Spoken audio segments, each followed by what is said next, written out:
46 minutos, o Duas na Tri está de volta.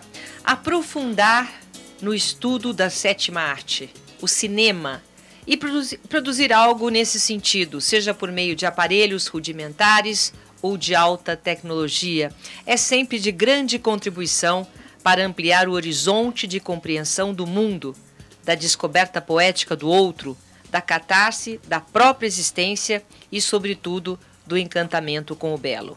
Narração, história, cenário, lugares, emoção, ação, contemplação. A primeira mostra de cinema do Colégio Objetivo é uma pincelada da infinita arte. Nossa, poético, eu diria. Cecília Migliaccio. Texto da nossa Cecília Migliaccio. Muito bem, infinita arte. Nós vamos conversar com o José Mineirini Neto, que é coordenador de arte do ensino fundamental do 6º ao 9º ano do Colégio Objetivo, e com a professora Érica de Oliveira Rosa, que é professora de artes do 6º ao 9º ano. Boa tarde, professores, Boa tarde. mestres. Boa tarde, Tudo boa bem? tarde, tudo bem? Professor Neto, estamos falando de uma geração que já nasceu com o celular na mão. Já que é assim, por que não fazer o filme? Por que não fazer um filme? É essa a proposta da mostra de cinema? Uma delas. Imagina boa se essa é uma tarde, proposta só, prazer né? Boa enorme tarde. estar com vocês aqui.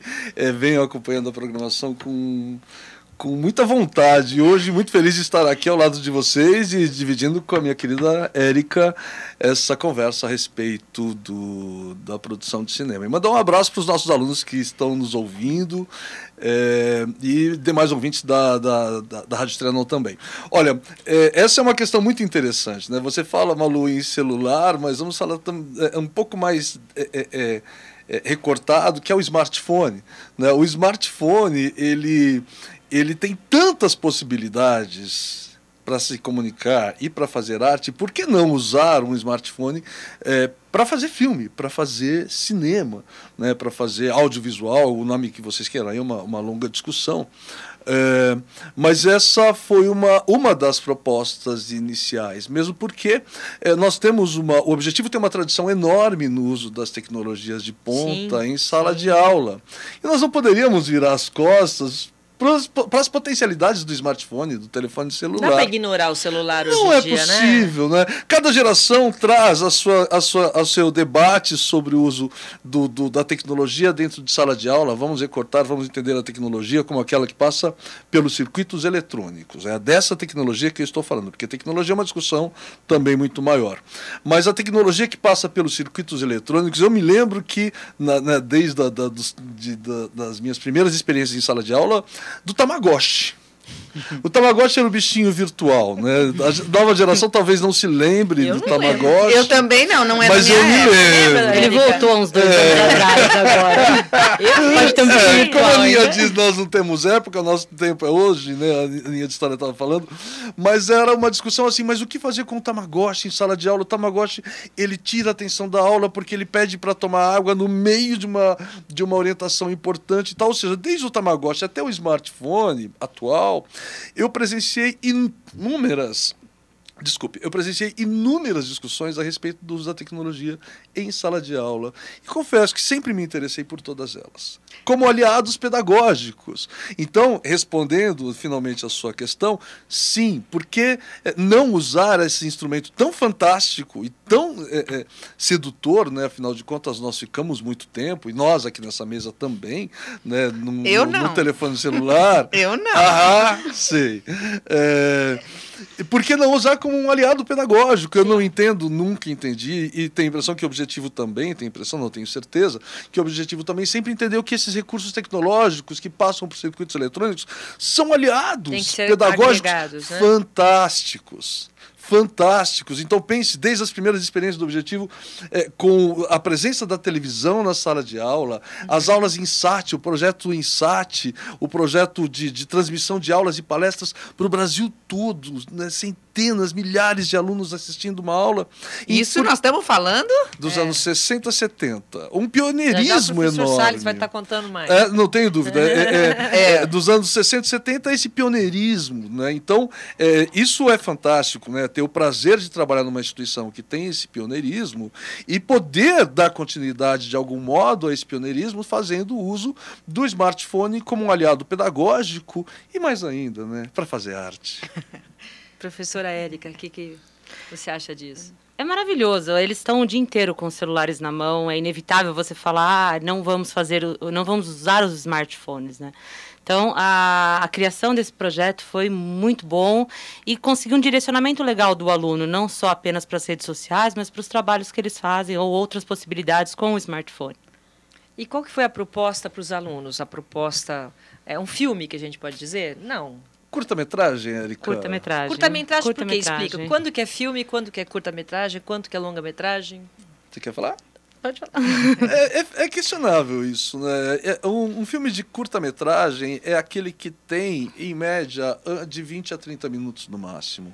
Um filme de média-metragem é aquele que tem de 30 a 50. Acima disso é considerado longa-metragem. Então, mas no caso dos alunos, curta-metragem tem mesmo coisa 3 de 30 minutos. Não, nós propusemos 3 minutos. 3. Mas imagina, eu tive quase média-metragem, eu tive filmes de 25 Nossa, minutos. eu se eu fosse filmar lá em casa, já ia ser uns 20 minutos, né, Malu? Que você fala. Eu tô falando, explicando aquela passada que você dá, assim, ó, estamos aqui, não sei o que, já deu ideia. Pois é, mas olha, e aí alguns alunos, aí eu tive aqui alguns alunos na Paulista do 6º ano que chegaram, Neto, nosso filme deu 25 minutos, o que é que a gente faz? Eu falei, nós vamos exibir mesmo assim, porque é muito trabalho. Né? Quem trabalha com audiovisual sabe disso, né? É trabalhoso. O quanto trabalho dá para você não é só filmar, mas também a edição, você tem todo pós-produção por trás, que é muito complicado, né? E anteriormente você tem toda uma criação de roteiro, de cenário, que é a pré-produção. Que é a pré-produção. Essa foi a sua parte, professora, de preparar os alunos para isso? Isso. Conta Nós um preparamos os alunos, nós orientamos uma linguagem cinematográfica, onde eles teriam que pensar em um roteiro. Esse roteiro ia ser elaborado em cima de jogo de câmera, em cima de planos. Eles tiveram aula de planos, tiveram aula de câmeras, e a partir disso eles criaram aí um storyboard para estar construindo o filme. Ou o roteiro, né? Mas essa aula de planos foi tudo na aula de artes? Sim. Todas na aula de artes. Todas nas aulas. Eles tiveram, né, Érica, a introdução ao audiovisual, de algum modo. A cadeira de arte vem discutindo o projeto desde o final do ano passado, né? Nós trabalhamos aqui nas unidades do Objetivo de São Paulo, nós temos 2 aulas por semana. Uma das aulas por semana é dedicada ao conteúdo dos cadernos, que trata de questões e fundamentos da arte. E a outra aula por semana, ela é dedicada a projetos artísticos, né? Esses projetos eles são fundamentados em livros paradidáticos. Me ajuda a lembrar. O 6º ano esse ano. Arte indígena. 7º ano. Arte africana. 8º. Arte contemporânea, a partir da coleção do Museu de Arte Moderna de Nova York. E o 9º... Guernica e Picasso. É por conta dos 80 anos da pintura de Guernica. Então, cada ano teve o seu tema. Cada para ano desenvolver teve o seu filme. Tema. Isso, baseado nos livros paradidáticos, eles desenvolveram os filmes. E com pesquisa também, né? Com pesquisa. Foi feita uma pesquisa no primeiro bimestre. No segundo bimestre foi feito enquanto estava sendo realizada a pesquisa dos paradidáticos, eles foram desenvolvendo a linguagem cinematográfica, fazendo estudos, testes em sala de aula, para posteriormente poder gravar. Professora, além de estudar, tem que fazer filme, professora? Mas é a coisa mais maravilhosa do parte mais legal. Poxa, Neto, agora uma curiosidade. O que a arte, como um todo, e sobretudo a arte cinematográfica, o que ela promove, o que ela provoca na educação do aluno? Nós vivemos em uma época onde a comunicação ela se dá de um grande modo pela visualidade. Isso se chama cultura visual, né? Estendendo esse campo da compreensão da comunicação para o cinema, a gente entende que a comunicação também é audiovisual, né? Ou seja, nós não lemos apenas o código escrito, nós lemos qualquer outro tipo de código. E a quantidade de imagem que nos chega diariamente, e agora com a geração youtuber, né, que é a geração desses alunos, aliás, parabéns para vocês, nossos alunos. Todos eles fizeram, né? Houve um empenho enorme dos nossos alunos nesse trabalho. Aplausos mesmo. Mas não é obrigado a fazer? É obrigado, mas veja. Então você queria o quê? Antes de pensar na obrigação, é importante você pensar no prazer e na dedicação que está envolvido mas todos por isso. Fizeram com vontade. Com vontade. Melhorou, vontade. Obrigado, Érica. Fizeram com uma tremenda vontade esse trabalho. E né? queriam mais. Né? Mas, já está pensando, quando será a segunda, né? Será em agosto? Não, a gente tem outras coisas para fazer esse ano, né? Mas nós já estamos pensando, claro, em aprimorar para a segunda mostra de cinema. Então, veja, é um prazer muito grande. Essa questão da cultura audiovisual, ela é presente o tempo todo em nossas vidas. Tanto que hoje nós escrevemos, porque somos professores, vocês jornalistas, mas nós nos comunicamos por emojis. Né, que são imagens, né? Você, para expressar alguma coisa, você clica e manda um emoji. Aquelas carinhas. Aquela carinha redondinha e pronto, você se comunicou. Ou seja, se comunicar pelos recursos audiovisuais e por um recurso que a gente tem no bolso, né, que é o smartphone, na mochila, né, que é o smartphone, já é uma educação para essa cultura audiovisual que é planetária. Isso, por si só, já justifica a presença dentro da sala de aula. E justifica-se mais ainda por um ponto de vista pedagógico tão amplo quanto, que é a educação para as novas mídias na sociedade. É verdade. Qual é a educação que a escola promove para as novas mídias na sociedade? O objetivo sempre promoveu. Sempre promoveu. Além de ter como seus aliados, nós professores temos como aliados esses recursos audiovisuais em sala de aula, também promover para uma consciência do que é esse uso das novas mídias.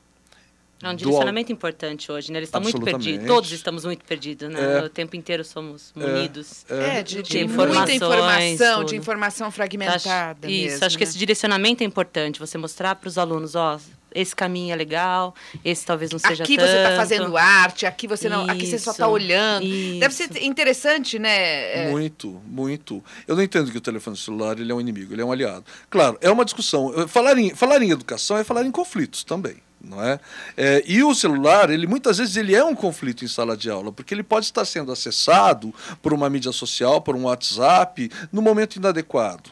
Não é? Então, quando eu me refiro à educação para o uso das novas mídias, é também isso. Qual é o momento que você pode usar adequadamente? É uma questão aí de educação, né? De ética. Exato, de convívio social. Fala, né? Não está dentro da sala de aula apenas, está na vida. Quantas e quantas vezes nós estivemos dentro do cinema e alguém que está sentado do teu lado vai ler uma mensagem no Facebook. Atrapalha. Né? Claro. Então, qual é o limite disso, né?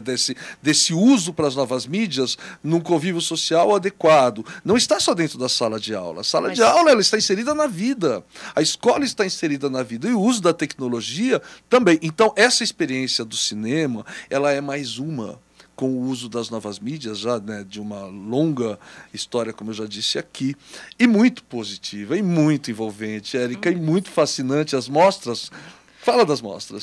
Foi maravilhoso. Meus alunos ficaram encantados, assim. A emoção, acho que aquela expectativa antes de ver, de mostrar, vamos assistir, quando será, já foi extremamente alta a expectativa. Quando foi marcado, eles ficaram encantados. E no dia mesmo de assistir a mostra, de ver, de assistir todo mundo, as risadas, a interação, foi uma delícia. Eles amaram. E todos eles fizeram um cartaz, né?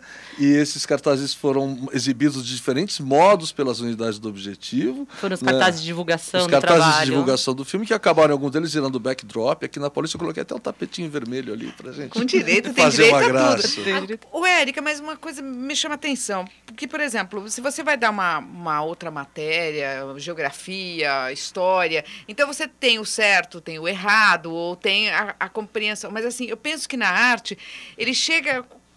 com uma inovação, com uma criação. Como é que o direcionamento deve ser algo importante em sala de aula, né? Porque como é que você vai dizer, isso não é arte? O menino vai lá, criou, olha, professor, eu acho que aquilo é criação. Tem criatividade, liberdade para essa criatividade? Exato. Ele tem uma liberdade direcionada. Eu acho que a gente tem uma pauta, vocês têm uma pauta aqui para nós conversarmos. E esse é o direcionamento que ele tem que seguir. Dentro daquela pauta ou daquele tema, ele tem que trabalhar em cima disso. Então, ele pode, sim, sair um pouco, ir, voltar, mas ele tem que caminhar. Tem uma trilha para ele caminhar. E dentro dessa trilha, além dos livros de referência, então o sexto ano teve que trabalhar alguma questão de arte indígena estudada. Não necessariamente fazer um filme inteiro, com uma estética indígena. Depende da compreensão de cada grupo, de cada sala de aula, mas esse direcionamento que a Érica está dizendo, sim, ele existiu a partir do livro paradidático e a partir também dos estudos da linguagem audiovisual, né? Então, o que é um plano aberto, um plano geral, um primeiro plano, um plano principal, um plano detalhe, um close. Como foi ensinado esses itens básicos, né, da linguagem cinematográfica, essa técnica desses planos, locação? Lousa, exercícios do próprio telefone celular, muitos deles fazem isso. Então, nós, basicamente, cada professor, claro, desenvolveu seus recursos didáticos ao seu modo, né? Mas, basicamente, trabalhamos as questões dos planos, de movimento de câmera, plongé contra plongé, que é o mergulho, né, e a emergência da câmera, para você tirar a câmera da altura do olho. Né? A câmera normal, fizemos câmera normal, traveling, movimentos de viagem. Com câmera mesmo? Com celular. Com celulares. Tudo com celular? Tudo com celular, tudo com celular. E daí alguns discutiram a questão dos gêneros, é comédia, é terror, é romance, é drama, é ação, enfim. Né? E alguns fizeram um roteiro, uma introdução ao roteiro, com decupagem, né? Um plano é um conjunto de sequências, uma sequência é um conjunto de cenas Cenas é um conjunto de... Cena é um conjunto de planos. Não é? Então, a decupagem de um roteiro ela é fundamental para você ter uma noção daquilo que você vai filmar. Gente, mas olha, vou dizer, o Neto está falando com uma facilidade, mas tudo isso é tão difícil. Não é.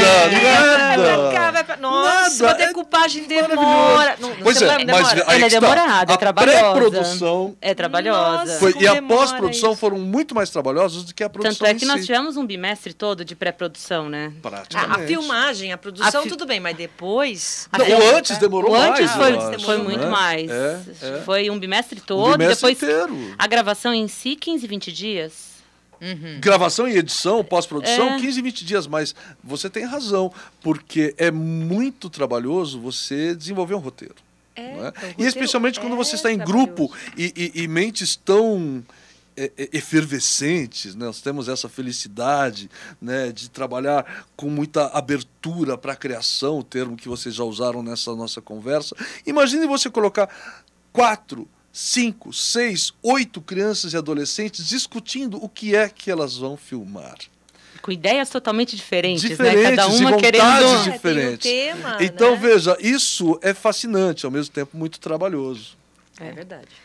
Eles elaboraram aí durante esse bimestre, por várias vezes esses roteiros foram e voltaram, acho que todo mundo teve isso, então eles trouxeram, nós reorientamos, voltaram, porque realmente eles tiveram muita dificuldade nesse momento. É trabalhoso mas depois, mesmo. É muito trabalho. A hora que eles entendem tudo aquilo, como funciona tudo junto, aí vai que... Agora, você também passou rápido. Você passou rápido. É porque ele tá aqui, ó. Ele tá de olho na câmera. Eu sou visual, gente. Eu sou visual. Eu tô olhando. Olha, o nosso diretor tá fora do quadro aqui, mas ele tá olhando ali. Não dá pra virar um pouquinho. Eu falei, vira pra lá. Ele tá tentando acertar a câmera. Aproveita e dá um tchauzinho. Você tá muito de lado, entendeu? Seguindo. Voltando à parte de escolha de gêneros, então, que você também passou. Aí a gente escolhe o gênero e tal. Qual foi a escolha, como foi esse momento deles? Eu quero um romance, eu quero falar sobre ficção, eu quero fazer um filme de terror. Como que escolhe isso? Qual foi a sua percepção? Peraí, você escolheria o quê? Ai, terror. Terror. Você faria de terror? Sim, eu quero ir pro desconhecido. Porque eu tenho medo de escuro.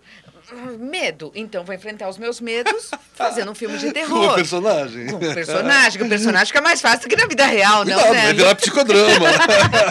O que eles escolheram, professora? O que teve mais de Acho que comigo eles foram... Antes deles escolherem o gênero que eles queriam, eles foram escrevendo livre, meio escrita livre, para eles tentarem se achar. Eles tinham essa dificuldade. Eles tentaram, vou fazer comédia. Aí chegava, não dava uma comédia no final. É difícil, ninguém ria. Vou fazer um romance. Não fechava num romance. Então foi uma escrita livre, onde eles colocaram as ideias iniciais do que eles queriam comentar, e em cima disso eles se direcionaram. A maioria foi para terror e foi para romance. Romance? Tive fantasia também. Tem fantasia. Érica, mas aí eu penso que é uma tarefa árdua para os alunos. Porque, por exemplo, para escrever um romance, né? Até na literatura, eles dizem que você tem que passar dos 40 anos para escrever um bom romance. Né? Hoje isso está um pouco mais precoce, mas Como é que Mas eu acho Onde que que eles vão procurar esse repertório? Acho que é o repertório deles, assim, do que eles têm, de filmes que eles assistem, do que é um romance para eles. É uma coisa muito infantil, assim, não tem nada muito carregado, mas é aquela coisa da menininha que encontra o menininho e ele se apaixona e ganha uma florzinha. Então aquilo já se tornava um romance para eles. Então eles foram desenvolvendo dessa forma. Eu tive muitos romances no 6º ano. Então era uma coisa muito pueril. E do 7º, Dos mais 8º, velhos era um terror. Olha, eu quase chamei. Eu orientei os filmes aqui da Paulista, né? Que é que idade? Do 6º ao 9º ano, Tá. de 10 Do a 6º ao 14 9º, anos. Que todos os alunos desse projeto estão nessa faixa etária, né? Eu até brinquei com a nossa coordenadora geral, falei, olha, eu estou quase chamando a Mostra de Cinema da Paulista de primeira mostra de filme de terror da Paulista, porque teve muito filme de terror, e eu acho que um pouco por esse critério, né? Conversando com um artista que eu tenho tido contato constantemente aqui, ele disse que quando ele também fez um filme de terror. Eu falei, por quê? Né? Ele falou, porque você não é você. É um personagem. E é um personagem que você pode dar vazão para coisas muito divertidas. Deve ser. E, de fato, nós vimos esses alunos fazendo filmes de terror e se divertindo muito. Né? E o resultado, eu diria que foi muito mais terrir do que terror, porque na exibição dos filmes de terror, um grito já era um motivo para gargalhar. Né? Então, terrir, né? Com uma liberdade poética.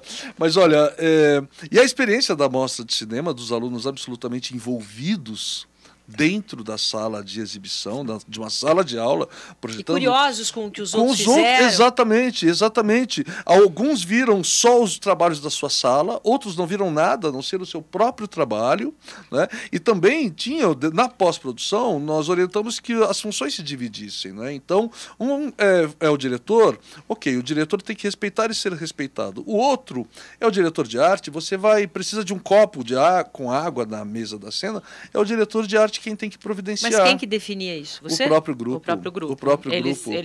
Nós lançamos as funções. Então, tinha figurinista e maquiador. Olha, a maquiagem é filme de terror. Filme de terror precisa de maquiagem, precisa de figurino. Né? Então, o diretor o figurinista é quem vai pensar. Né? Tinha depois responsável pelos efeitos sonoros e trilhas sonoras. Né? Mas como que é feito? A gente tem uma curiosidade. 2 meses de trabalho. De repente ele é figurinista, de repente o outro é diretor. Como define? Quer dizer, alguém do grupo... Eles se definem. A Érica tem mais cara de figurinista. Quem tem mais aptidão, a Malu tem cara de diretora. diretora. O que você quer fazer? O que você gostaria de fazer? A pós-produção. Pós-produção? Tá vendo? E você? Vai perguntando? Eu, artista principal.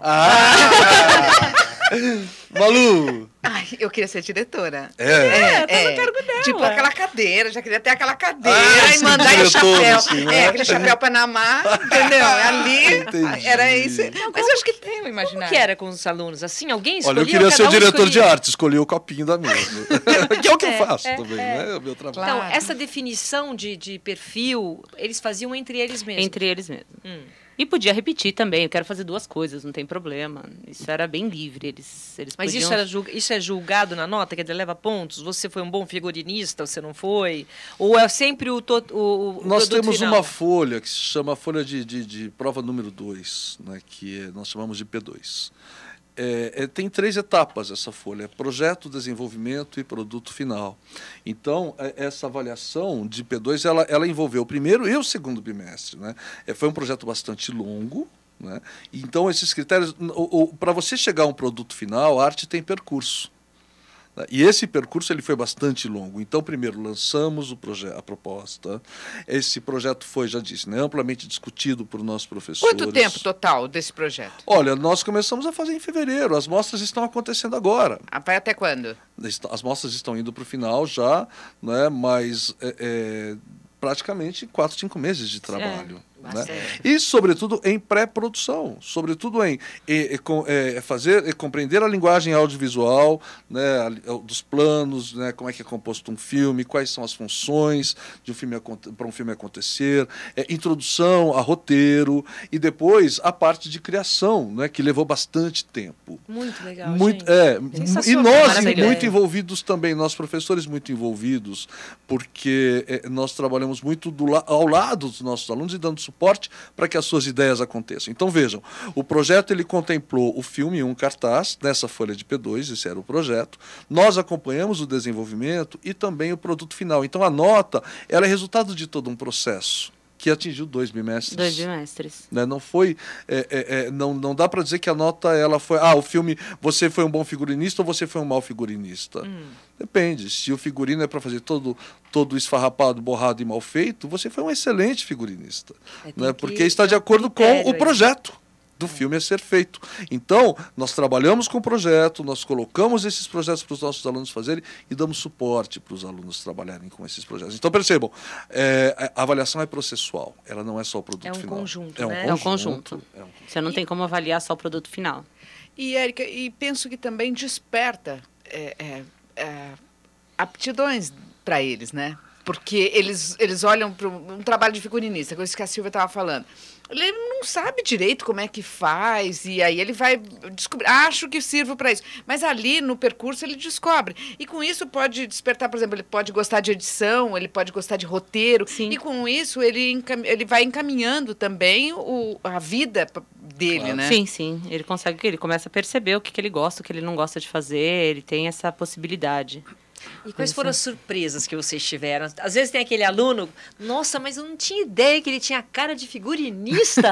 Você foi um ótimo figurinista. Teve surpresa, assim, de talentos que vocês descobriram nessa... Acho que eu tive bons diretores. É mesmo? Bons diretores que direcionavam bem, foi bem legal. Edição, que é uma coisa que me surpreendeu, eu achava que a maioria, porque a edição eu, pelo menos, converso com os meus alunos e eles sempre, eu sei fazer, eu faço vídeo no YouTube, eu assisto. Eles assistem muitos youtubers hoje em dia, então a edição, eu acho que eles tiveram uma facilidade muito grande. Isso me surpreendeu. O pessoal que fez pós-produção, vídeo, chroma key, coisas assim que nós ainda não trabalhamos. Aplicativos. Para filtrar imagem. Então, eles trabalharam, isso foi uma grande surpresa. Quer dizer, usando assim, os recursos do celular todos do mesmo. celular. Aplicativo para usar o próprio Por exemplo, tema? nós aplicamos, tem alguns alunos que usaram um aplicativo para dar efeito cubista nas imagens. Usaram outros aplicativos para filtrar a imagem, para tratar, para fazer, para colorir, fragmentar, geometrizar. Existem muitos recursos. Efeitos visuais. Efeitos especiais. Fogo saindo. Então fica bravo sair água. foguinho. Eu não ia conseguir fazer nada, só Claro que interpretar. ia, você ia ser a estrela principal, você já disse. Eu não sei editar no celular, eu não sei, preciso aprender essa aula, eu preciso ir. Mas Silvia, olha, mas acontece que ela vai brilhar como estrela principal, né? Pois A é. Não estrela... é filme de terror, não quero. Tá bom, mas aí eu faço uma maquiagem bem bonitinha. Você Isso, vai ver, vai. você vai ficar bem lindinha. Só com os Exatamente. dentinhos, assim, meio. Mas olha, isso é um dado muito interessante. A grande maioria dos nossos alunos já sabe editar. Isso, ajudou bastante. Muitíssimo. E a grande maioria. E por quê? Isso demonstra que o tempo todo se faz isso, né? Agora, não sei vocês, mas toda segunda-feira chega uma mensagem no celular, pronto, assim, editamos um filme das suas fotos da semana passada. Eu não fiz nada, ele chega pronto só para eu publicar ou não, né? Ou para cortar, ou seja, a edição, ela é muito fácil. Se nós pensarmos na história da videoarte no Brasil, a videoarte é um gênero bastante recente dentro do universo da arte. O cinema tem, a primeira sessão é de 1895, eu sou péssimo em matemática, gente. Ou seja, deve ter aí 130 anos de arte cinematográfica, né, que se desenvolveu com muita rapidez. Desde a primeira câmera parada até a câmera em movimento, e aí alguém começar a editar os filmes e colocar, até chegar ao cinema sonoro. Foi o Lumière que editou os primeiros? Os irmãos Lumière fizeram as primeiras experiências, a primeira sessão é de 1895. Nossa, caminhamos 100 anos. Mas uma caminhada muito rápida, porque é fascinante mesmo, né? E muitas pessoas interessadas em fazer isso. Agora, o cinema como arte também tem uma discussão muito longa. Você pega e já tem cinemas de Georges Méliès, por exemplo, Viagem à Lua, ou então ele foi até tema de um filme que fez bastante sucesso recentemente, o Hugo Cabret. Ele já tem ali uma discussão do cinema como arte, não apenas como documentário. Nada contra o documentário. Eu acho o documentário, aliás, dos gêneros cinematográficos dos mais difíceis de se fazer, né? Tenho um profundo respeito pelos documentaristas. Agora, a videoarte mesmo, ela é um fenômeno dos anos 60, quando os porta-packs, porta-pack, eu não sei falar exatamente, eles são feitos por um coreano que está nos Estados Unidos, Nam June Paik, e um alemão, Wolf Vostell. Eles são considerados os dois precursores da linguagem cinematográfica, da videoarte. No Brasil, essas experiências acontecem nos anos 70, no Rio de Janeiro e aqui em São Paulo. Em São Paulo, especificamente, ninguém tinha equipamento audiovisual. O equipamento visual era uma questão dos departamentos de justiça públicos, né, era limitadíssimo. O Museu de Arte Contemporânea da Universidade de São Paulo comprou esse equipamento e disponibilizou para os artistas fazerem vídeo. E era o quê? Play e pausa, né? Para cortar, para editar, você soltava o play de novo. Não existiam esses recursos de edição que conhecemos hoje. Então, esses primeiros filmes considerados de videoarte, feitos aqui em São Paulo, eles estão hoje no Museu da Imagem e do Som, no Museu de Arte Contemporânea, pertencem às coleções de arte contemporânea do Brasil. Eles são muito novos, né? Então, veja, dos anos 70 para um smartphone, né, de um porta-pack, onde você editava apenas no play, pausa e play ali, para você editar no telefone celular, eu diria que é pouco tempo, não é muito tempo para esse desenvolvimento tecnológico tamanho tão grande, né? E hoje você faz a edição, simplesmente arrasta aqui, arrasta lá, pronto, juntou, você tem um filme. Smartphone tem o quê? 15 anos? É muito recente 10 anos. essa tecnologia. Mas aí acho que a função do professor aí é que entra esse direcionamento seu, Sem que dúvida. Dentro dessa facilidade toda, como é que se coloca a arte no meio disso, né? Sem dúvida, sem dúvida. O nosso olhar, nós olhamos o mundo como arte, né? Tem uma discussão muito recente, nem tão recente assim, onde toda pessoa é potencialmente um artista e o mundo é um museu. Né? Ou seja, a arte está na vida, ela é um campo expandido da arte. Então, dependendo do modo como você olha para as coisas do mundo, você olha com esse gesto, eu diria, nobre, de ter um olhar artístico para as coisas do mundo. Então, por que não olhar para o celular como um olhar de arte, como um potencialmente artístico? Isso é muito bonito. Acha que os alunos, maravilhoso, os alunos estão olhando de uma outra forma para o celular? Para o celular eu ainda tenho dúvidas, mas para o vídeo eu acredito que sim. Como acha? O que eles assistem, o que eles assistem... Tá, uma boa pergunta. Eu vou perguntar para os meus alunos da próxima aula. O celular eu acho que ainda vou replicar a pergunta não. de vocês, se vocês me permitirem, é claro. Mas eu acho que o vídeo, de uma maneira geral, as filmagens e os youtubers e tudo que eles assistem, eles conseguem ver que tem mais coisa por trás, que não é só uma coisa olhar. Eles podem produzir arte com o celular. Claro. Sim. Né? É isso Sim, que eu tô falando. Não é só atender ou brincar ou jogar. Sim. Dá para fazer uma coisa Sim. bonita, dá para fazer... Do que pode despertar para eles, né? Mesmo essas dúvidas, né? O que será que tem mais por vir? O que é que tem por trás, né? Do que eu aprendi no celular, né? Eu acho que o que promove dentro deles deve ser algo fantástico. O que eu percebi nessas experiências, né, pensando aqui de imediato, assim, é que vários dos meus alunos passaram a usar diferentes enquadramentos para fazer suas fotografias. Olha, já é um... Ou diferentes alturas de câmera para fazer as selfies no espelho do banheiro e tal, né?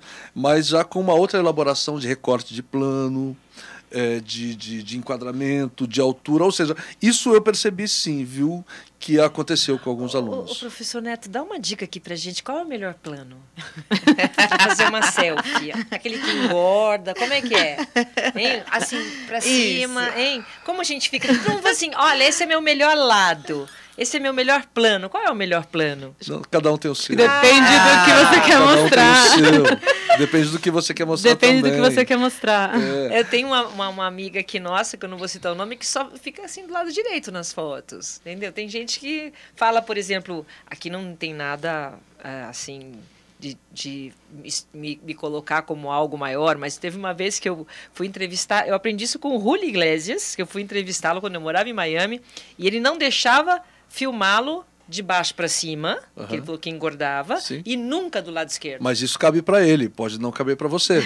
Mas cada um escolhe o seu lado melhor? Não, você vai ver o resultado concreto mesmo, né? Se para Julio Iglesias uma câmera fotografando, filmando de baixo, aquilo não fica bem para ele. Agora, tem uma coisa muito interessante, o que eu percebo é que os nossos alunos sabem os seus melhores ângulos, porque se fotografa muito, né? E eu suponho que a nossa geração também, porque nós também nos fotografamos, sabe? E vivemos uma sociedade midiática mesmo. E visual, Sim, né? visual. Então, outro dia, um tempo atrás, eu peguei o álbum de formatura da filha de um amigo. Em todas as fotos ela estava no mesmo ângulo. Porque ela se conhece muito bem. Ela sabe que naquele ângulo ela sairá perfeita dentro do conceito de perfeição que interessa a ela. Né? Então, em todas as fotos, estava dançando valsa. Você sabe estava pegando diploma, a mesma coisa. Uma informação... Ou seja, se fotografa Mas muito. você pode olhar a foto do Eu não acho ruim, não, eu acho rede isso social, fantástico. todo mundo é a mesma foto. É fantástico. É a mesma foto. É fantástico. Você muda a roupa, mas a Até pose é a diz que mesma. eu li certa vez que a princesa Diana, ela fazia isso. Conforme ela chegava, quando ela chegava nos lugares, ela avisava os jornalistas, olha, eu vou sair daqui, vou andar aqui. Ela ditava o caminho. Por isso que as fotos dela são as melhores fotos, os melhores ângulos. Não tem a princesa Diana feia. Porque ela delimitava. Eu vou passar aqui, por aqui, daqui eu vou pisar, eu vou fazer um gesto aqui, ali. Quer dizer... Ela já dirigia aí, né, Sim, professor? mas saibam que, olha, além dessa preocupação estética, né, de pegar o seu melhor, de dar o seu melhor para aquela imagem, tem também uma preocupação que é o seguinte, houve um aumento de acidentes considerável em busca do ângulo perfeito. Ai, né?